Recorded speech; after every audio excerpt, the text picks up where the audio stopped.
Le thème de cette année est Christ, l'impact des affaires. Il est tiré de Jean au chapitre 15, verset 16. Et je lis la parole de Dieu au nom de Jésus. Amen. Ce n'est pas vous qui m'avez choisi, mais moi je vous ai choisi. Et je vous ai établi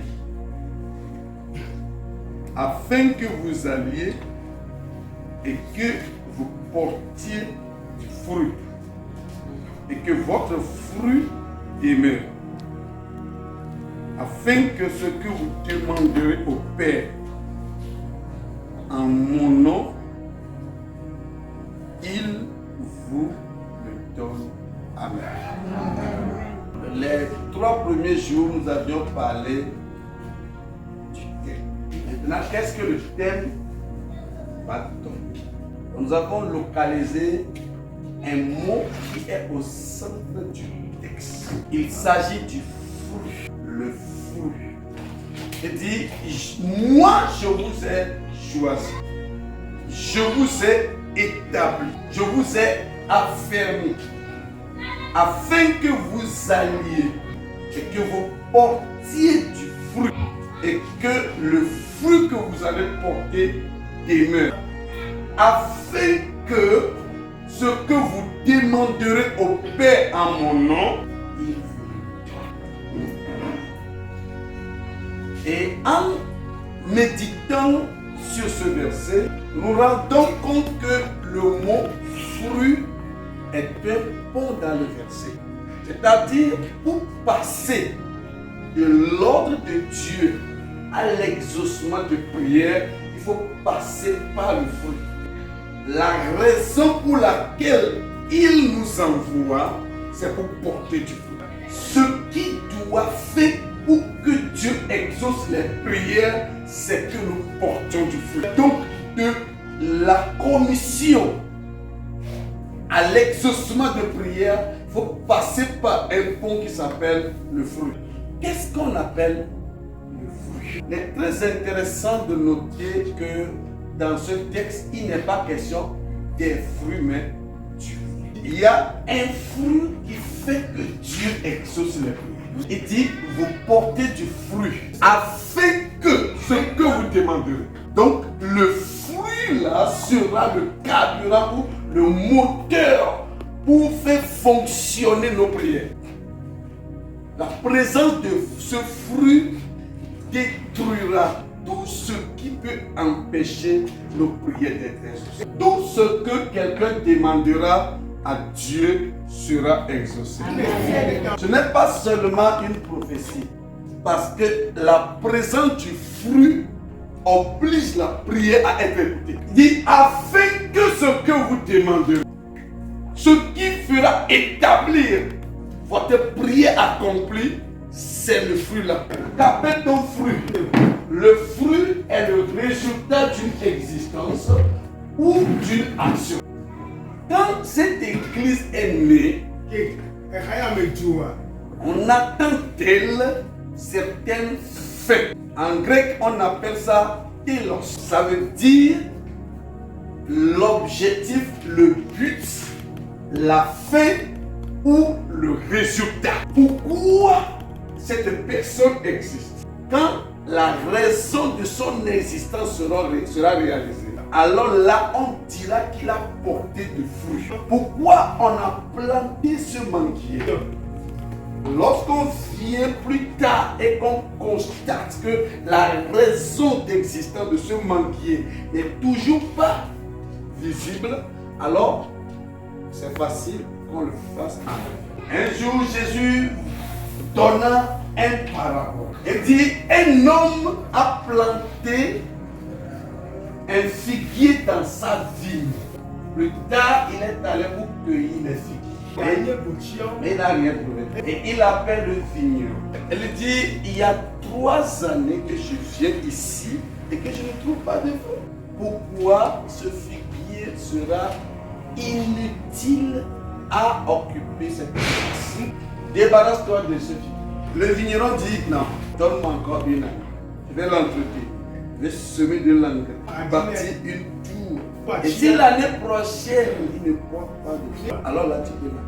Donc ça veut dire que le fruit est la raison pour laquelle quelque chose existe. La raison pour laquelle quelqu'un est chrétien. C'est ça le fruit qui va produire. C'est le résultat de notre existence. C'est la définition que le Saint-Esprit m'a donnée cette année. Le fruit, c'est le résultat de notre existence.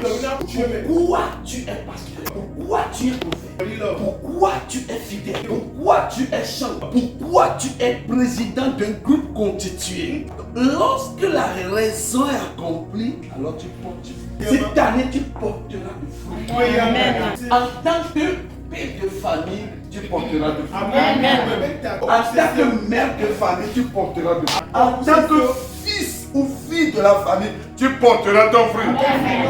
Tout enfant de Dieu cette année fera son fruit porté au nom de Jésus. Amen. Alors maintenant, il y a quelque chose qu'il faut comprendre. Il y a ce qu'on appelle le principe biblique du fruit. Et comment, selon la Bible, le fruit arrive à apparaître. Parce qu'il y a certains mots, quand on les comprend mal, il serait difficile de cerner ce que tu veux nous dire. Alors, premièrement, il faut savoir que l'arbre ne produit pas de fruits. Ça, c'est la première chose qu'il faut comprendre. Dans la Bible, l'arbre ne produit pas de fruits. Le fruit est dans la terre. Le fruit est dans la terre. Au commencement, Dieu dit à la terre de produire l'arbre. Et quand la terre produit l'arbre, il produit ce qui est dans l'arbre. Il communique à l'arbre son fruit. Et l'arbre, à partir de sa racine, va transmettre le fruit aux branches. Et les branches vont porter le fruit. C'est comme ça le principe biblique du fruit. Quand nous ne comprenons pas ces choses, nous allons vouloir produire du fruit. On échouera toujours parce que ce n'est pas notre travail. Dis à ton prochain, ton travail n'est pas de produire du fruit. Dis-lui, ton travail c'est de porter du fruit. Alors ces deux mots sont très différents à comprendre.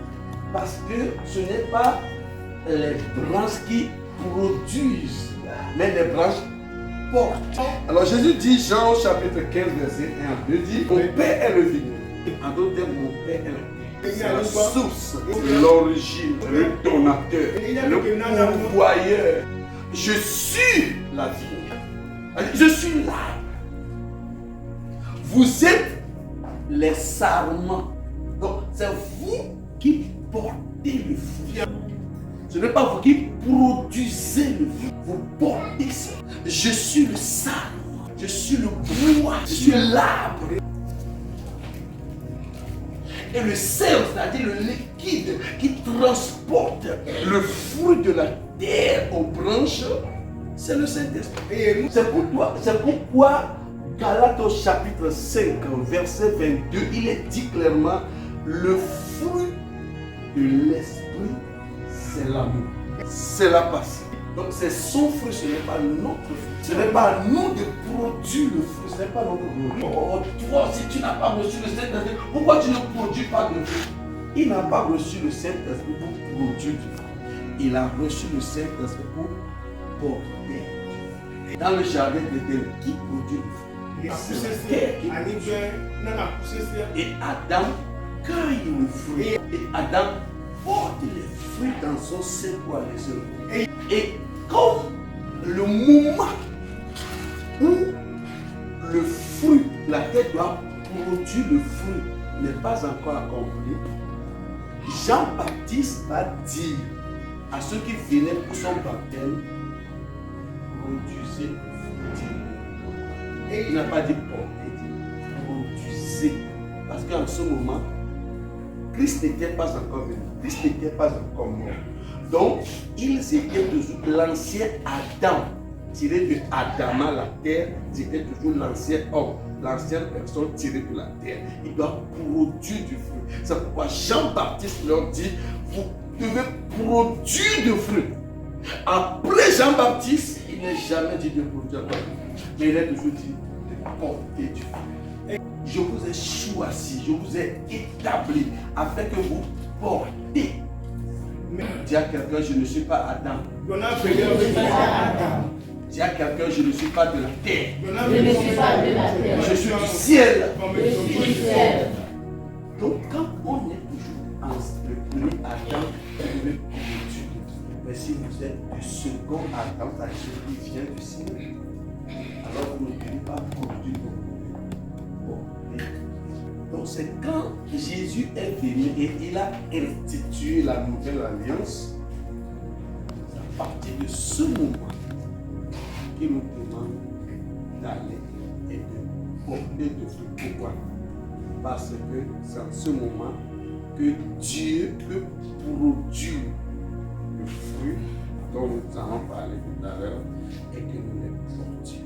Jésus dit, je suis la vie. Je suis la vie. Vous n'êtes que des saints. Et celui qui ne s'attache pas ne va pas porter le fruit.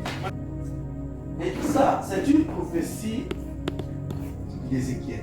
Ézéchiel qui a prophétisé que le Messie, le Christ, sera l'arbre, c'est-à-dire la vie. Ézéchiel au chapitre 17, verset 24. Moi, je vais vous demander de le lire à partir du verset 22, dans le mieux comprendre. Et le prophète dit, quand je vais dessécher l'arbre vert et verdir l'arbre sec, quand je vais rabaisser l'arbre élevé et élever l'arbre rabaissé, alors tous les arbres me glorifieront. Ce que le Seigneur a dit là. Donc déjà nous avons là-bas deux arbres, nous avons deux bois activés. Il y a le bois vert et le bois sec. Le bois élevé et le bois rabaissé. Et lorsque Jésus était arrêté dans Luc au chapitre 3, verset 31, Jésus dit, femme samaritaine, lorsqu'on fait ces choses au bois vert, que sera le bois sec? Donc là, Jésus s'identifie à la prophétie d'Ézéchiel. Et il nous démontre que donc là, c'est lui qui doit produire, il doit amener le fruit, il doit donner le fruit. Et la vérité, c'est qu'un jour, lorsqu'il est ressuscité, il a dit aux apôtres, allez rester dans la chambre comme là. Vous recevrez quelque chose par lequel maintenant vous pouvez parler. Et révéler quelque chose que les gens ne connaissent pas. Donc, qui est l'arbre qui doit amener le fruit au salut? C'est le Christ. Amen. C'est le Christ. Dis à ton prochain, c'est le Christ. C'est le Christ. Maintenant, nous allons essayer de comprendre c'est quoi réellement. Si nous parlons du fruit, de quoi ça?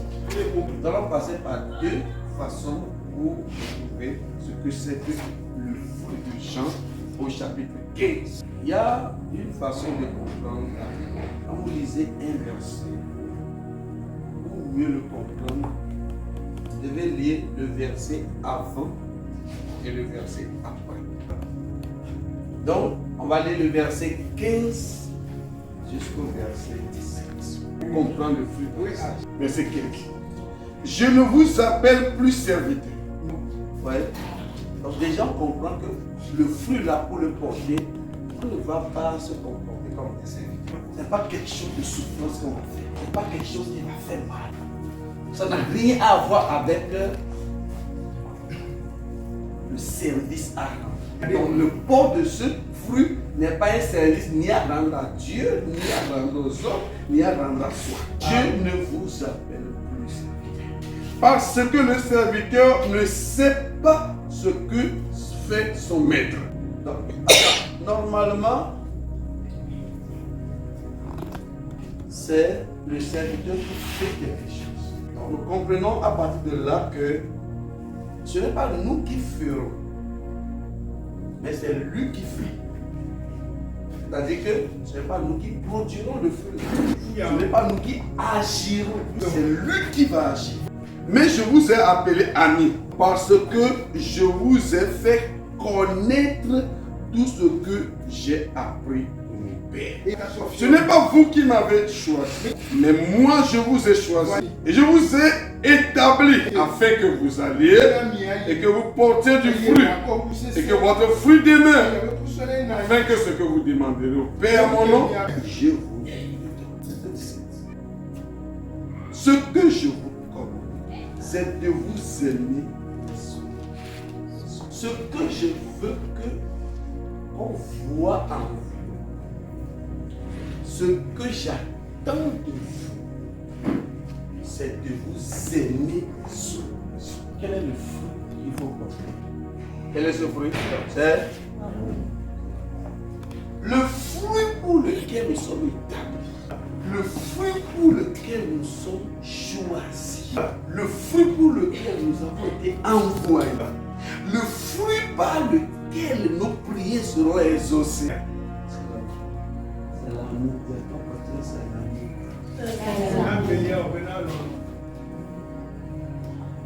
C'est-à-dire, vous pouvez faire toutes bonnes choses de la vie. Si quelqu'un n'a pas l'amour,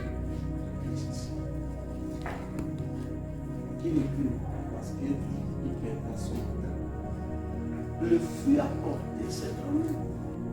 Le fruit du Saint-Esprit, c'est l'amour. Et ce fruit, ce n'est pas nous qui le produisons. Parce que nous ne savons même pas aimer. Nous ne connaissons pas l'amour. L'homme ne connaît pas l'amour. Jérémie au chapitre 17, verset 9 dit: le cœur de l'homme est méchant et tortueux par-dessus tout. Qui peut le connaître? Donc, le cœur de l'homme n'a pas de place pour aimer. Le cœur de l'homme ne connaît pas l'amour. Quand la personne dit qu'il aime, pensez-le, on verra si. L'homme apprécie, mais il n'aime pas. Donc, l'homme ne peut pas produire le fruit d'amour. C'est impossible. C'est Dieu qui produit l'amour. Nous avons dit que c'est la terre qui produit le fruit. Et l'arbre lui transmet. L'arbre lui donne au serment. Et vous savez que Dieu n'aime personne.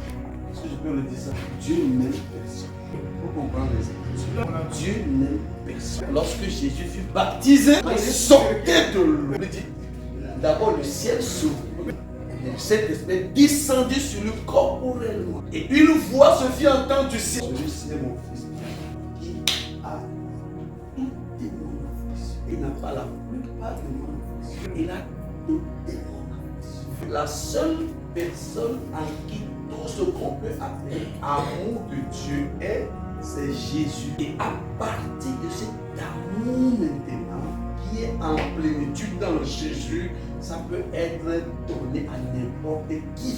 Donc Dieu ne t'aimera jamais en dehors de Jésus. Parce que c'est en Jésus que se trouve la plénitude de son affection, de son agapé, c'est-à-dire de son amour. Dieu est la paix. Jésus est là. Donc Dieu transmet la plénitude de son amour en Jésus. Et Jésus donne cet amour à quiconque croit en lui. Il donne cet amour à tout le monde. Donc, maintenant, ceux qui reçoivent de Jésus l'amour de Dieu peuvent extérioriser cet amour. Porter maintenant. Donc, sinon, l'homme ne peut pas s'aimer. Ils sont deux fils de leur père. Caïn est plus aimé que Abel. Qui a tué l'autre? On a aimé plus. On a tué celui. Vous avez dit que Abel veut dire en hébreu, un parent qui me demande un enfant, il donne le nom Caïn. Qu'est-ce qu'il dit? Caïn veut dire en hébreu Aïn, c'est-à-dire celui qui est façonné. C'est-à-dire, il veut parler que c'est que lui qui l'ont façonné. Forgé, car tu es exactement comme nous voulons que tu sois. Appelle-toi, tu es validé. Et qui a Dieu? Celui qui a plus reçu l'amour de ses parents, c'est lui qui tue celui qu'on n'aime pas. C'est-à-dire que l'homme n'a pas l'amour. L'homme, il y a C'est-à-dire son cœur, il n'y a pas de place là-bas pour contenir l'amour.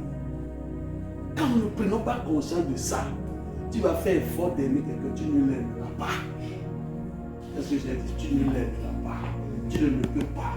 Parce que l'homme n'a pas un cœur qui a une place pour l'amour. Alléluia. C'est ça pourquoi tu dis que tu l'aimes. Si vous êtes dans la même église, que son enfant offense ton enfant, on va voir. On va voir si tu l'aimes ou pas. Le cœur de l'homme n'a pas d'amour. Il faut comprendre la vérité de Dieu. Tu es sûr que tu l'aimes. Tu es sûr que tu l'aimes. Et si je te ornigne maintenant devant toi, tu vas continuer. Et si tu te rends compte que tu t'es créé un problème, tu es sûr que tu vas l'aimer. Et si tu te rends compte que ton fils qui est désobéissant, c'est à cause de moi qu'il est désobéissant, tu vas m'aimer. Je te donne ces exemples pour que tu te convainques que personnellement tu ne peux pas aimer. Et que s'il te faut porter du fruit, tu dois te tourner, te coller à celui qui produit le fruit, qui produit l'amour. C'est lui, ce n'est pas moi. Tu as quelqu'un, c'est lui. Là, il faut reconnaître aussi, j'ai mis là-bas la durée du fruit. Voici ce qui est écrit. Il dit, après que vous portez du fruit et que votre fruit demeure, il s'agit d'un fruit qui n'a pas un temps. Il va disparaître. Or, la Bible dit, il y a trois choses qui demeurent. Il y a trois choses qui ne finiront pas. Les prophéties, ça va finir. Les langues, ça va finir. Les révélations, ça va finir. Mais la foi, l'espérance et l'amour, c'est trois choses qui ne finiront jamais. Trois choses qui ne finiront jamais. Et parmi les trois choses, la plus grande, c'est l'amour. Donc voilà le fruit qui est le plus grand de toutes les choses, qui s'agit de l'amour de Dieu. Cette année, il y a un fruit qui ne finira pas. Il y a un fruit qui peut transcender le temps. Ce fruit, c'est l'amour. C'est ce qu'il faut porter cette année. Cette année, je vais porter du fruit. Est-ce qu'il t'aime? Le cœur de l'homme, c'est possible, le cœur de l'homme ne peut pas aimer. Tu n'as pas à attendre quelqu'un. Non, je sais que celui-là, dans l'église, lui ne m'aime pas, je le sais. Ah bon? Et toi, tu peux aimer. Toi, tu peux aimer. C'est parce qu'il sait ce que tu veux, que tu aimes, que tu penses que tu l'aimes. Sachant que produire du fruit n'est pas de notre ressort, mais c'est porter le fruit qui est de notre ressort. Et si nous le comprenons, cette année, même nos ennemis feront du fruit sur nous. Laissez-moi vous parler de l'origine du fruit. Je vais parler de l'origine du fruit. L'amour du fruit.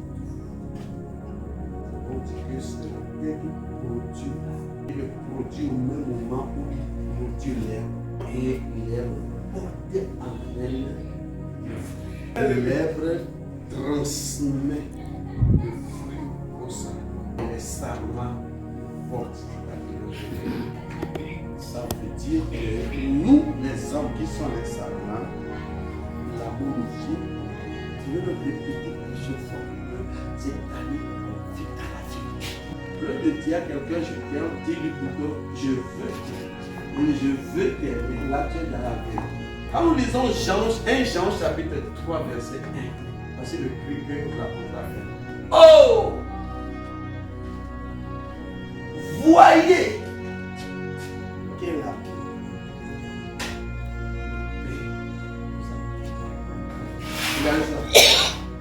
Oh! Quel amour! La manière de s'exprimer montre déjà que ce qui arrive étonne. Or, ce qu'on est habitué n'étonne pas. Quand il dit, oh! Quel amour le Père nous a témoigné, ça veut dire il est en face de quelque chose dont il n'est pas habitué. Est-ce que quelqu'un m'écoute? Oh! Quel amour le Père nous a témoigné pour que nous soyons appelés enfants de Dieu. Et nous sommes. Si le monde ne nous connaît pas, c'est qu'il n'a pas connu le Seigneur. Et vous savez ce que le grec dit? Le grec dit idopotapos agape. Ça veut dire quoi? Potapos en grec, ça veut dire de quel pays, de quelle contrée, c'est-à-dire de quelle race. C'est-à-dire cela n'est pas de notre race, cela n'est pas de notre monde. Donc il dit, 2, il dit voyez, contemplez, c'est-à-dire examiner. C'est-à-dire tournez votre esprit sur la contrée, la race, le pays, le monde de l'amour pour le pays. Nous en témoignons. Mais le traducteur dit voyez de quel amour.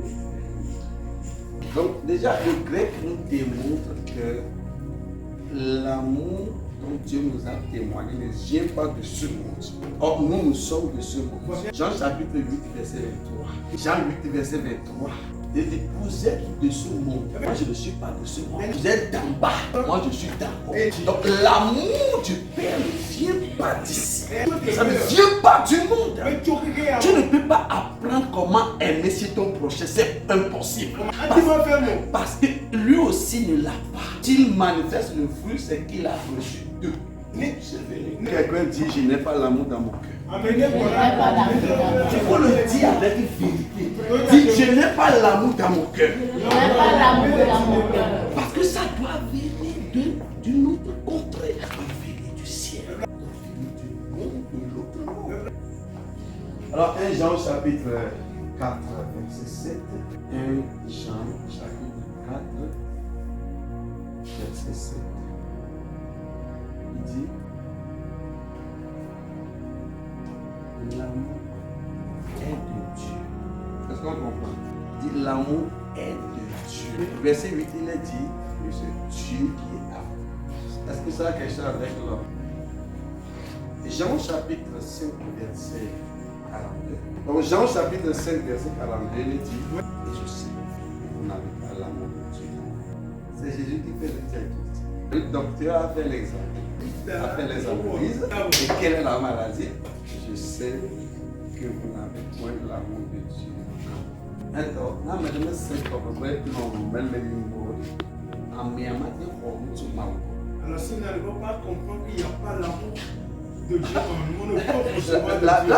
Jésus dit, je sais que vous les hommes là, vous n'avez point l'amour de Dieu.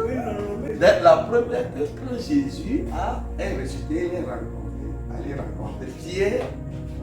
Il lui dit, Pierre, m'aimes-tu? N'est-ce pas? Il dit, oui, je t'aime. Vous savez, il aime tellement qu'il avait renié. Il aime tellement qu'il avait renié. C'est ça l'amour de l'homme là. Quand on plaçait Pierre au-dessus de tous les apôtres, oui Seigneur, je mourrai avec toi. Ah, je mourrai avec toi. Lorsque une femme l'a dit, la Bible dit commence à déclarer des imprécations contre lui-même. Jean 5, 42, Jésus dit, et je sais que vous n'avez pas l'amour de Dieu. Donc, c'est Dieu qui est la source. C'est Dieu qui est la source. C'est Dieu qui a. C'est Dieu qui est. Et le Saint-Esprit.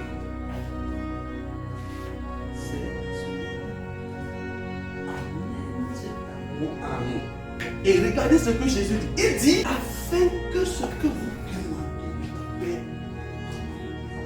Maintenant, sans cette amour, tu perds ton temps. C'est le fruit là qui fera exaucer le prière. L'amour. Là, comment on peut le sortir? Encore, j'ai noté ici, comment porter. Comment le faire? Porter du feu. C'est pas la foi là. Le prophète dit, le prophète Habakkuk dit, le juste ne vivra pas. Romains 1, 17 dit, le juste vivra. Hébreux 10, 38 dit, le juste vivra par la foi. C'est-à-dire que tu ne peux pas vivre à ce niveau de standard. Si ce n'est pas la foi. C'est seulement. Jésus dit à ses disciples, gardez-vous. Quelqu'un dit garde-toi. Garde-toi. Tu ne l'as pas dit, dis garde-toi. Garde-toi. Alléluia. Il dit gardez-vous. Si quelqu'un t'a offensé 7 fois dans la journée, 7 fois il demande pardon, tu dois le pardonner. Alors, les apôtres ont vu ce que Jésus dit, ils le regardent tout droit dans les yeux. Et il dit, Seigneur, augmente ma foi. Ce que tu dis là, la personne doit avoir la foi que toi tu as. Par quoi on peut aider? Le secret que tu peux rendre ta vie, c'est la foi. Le plus ta foi est grande, plus tu peux pardonner. Jésus dit au verset 6, je n'ai pas besoin d'envoyer quoi. Si votre foi est petite comme un grain de sénévé, vous direz à ce sycomore, déracine, va te planter dans la mer et il s'exprime. C'est quoi ce sycomore qui doit être déraciné par la foi? C'est la puissance de ténèbres qui couvre ton cœur pour ne pas aimer. C'est la douleur de créer pour que tu ne les aimes pas. C'est la nature de l'homme tiré de la terre qui ne peut pas aimer. C'est le cœur méchant, torture par-dessus tout qui ne peut pas aimer. Et par la foi, le verrou l'a sauté. Et Jésus nous a donné le meilleur exemple. Il a enseigné, le monde a pensé que c'était la parole. Et alors qu'il était là pour nous prouver comment le manifeste. Il était cloué à la croix. Ceux qui l'ont cloué le méprisaient l'un sur terre. Au milieu de cette souffrance causée, au milieu des injures, il s'adresse Père et non à Dieu. Et il dit Père, pardonne-moi, il semble ce qu'il faut. Il sait bien que quand on prie Dieu, il n'exauce pas. Et c'est en priant le Père qu'il exauce. Et pour lui, il dit mon Dieu, pourquoi m'as-tu abandonné? Pour nous qui l'avons crucifié, il dit Père. Vous voyez quel amour qui peut aimer à la croix. Il y a deux brigands à la croix. L'un insultait Jésus de se sauver de lui sauver. L'autre n'est pas plus bon que l'autre. Il dit souviens-toi de moi quand tu seras. Je ne souviens pas qu'il aime Jésus. Lui cherche le salut. Lui veut le salut. C'est ce que nous faisons. Quand on est dans un problème, on prie beaucoup. Pour que Dieu nous exauce. Quand la solution arrive, on vient à l'église quand on veut. Donc, nous n'aimons pas Dieu comme ce brigand de Dieu. Jésus nous a donné le meilleur exemple. Et quand nous lui faisons confiance, quand nous nous attachons à lui par la foi, alors ce qui arrive est que Dieu envoie le feu de l'amour, le Saint-Esprit répond dans notre cœur et nous manifestons ça.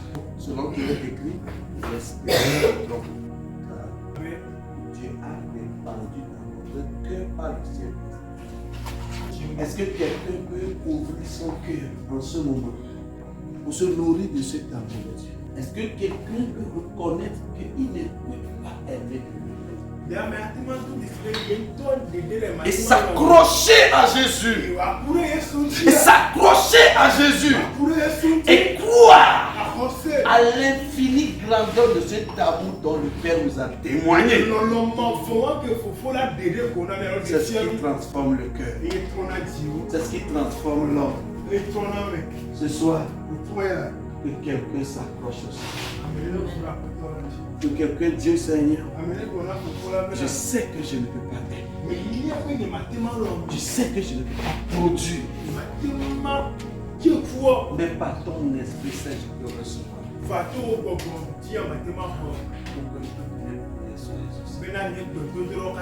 Si tu le fais, tu verras la gloire de Dieu. Si tu le fais, tu verras la gloire de Dieu. Et parce que Dieu nous a promis ça cette année, tu